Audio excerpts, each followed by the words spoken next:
plans. That's what we heard from David Cameron, the UK Prime Minister, earlier today, as well as Secretary of State Hillary Clinton. She really laid down the law, saying that his actions have to mean more than his words. There's talk of a ceasefire. What the U.S. is really looking for is, does that ceasefire matter? And if it doesn't, what are the next steps? We expect to hear that from the president here in just 3, maybe 4 minutes. And then, of course, he has another busy weekend of travel to Brazil, Chile, and El Salvador. It's another reminder this president has so many things on his agenda. Yesterday he was responding to the nuclear disaster in Japan. Today it's Libya. And then tomorrow he has a whole different agenda in the terms of the trip to South America. It's exceedingly difficult to juggle all of these things. What you're seeing the president do is really rely on some key aides for a lot of this. You saw Hillary Clinton play an important role, and also Susan Rice, the UN ambassador up at the United Nations, really bringing along a lot of allies to get what they're saying here is a historic vote at the UN.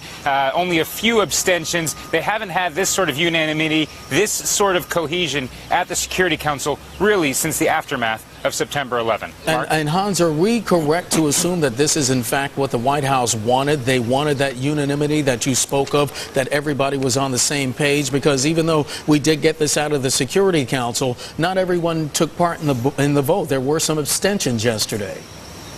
They expected abstentions. They got to 10 votes. They needed 9, so they had one vote for cushion. Perhaps the bigger issue is what sort of actual military support are they going to get from the Arab League? What you're hearing over and over again here in the White House is that it can't just be rhetorical support from Arabs. It has to be hardware. It has to be sorties. There has to be some sort of contribution. This cannot look like window dressing. There has to be some Arab countries playing a key role, if not a major, not the leading role. The United States wants to play the supporting role in all this. France and the UK seem to be a little bit more out front than the U.S.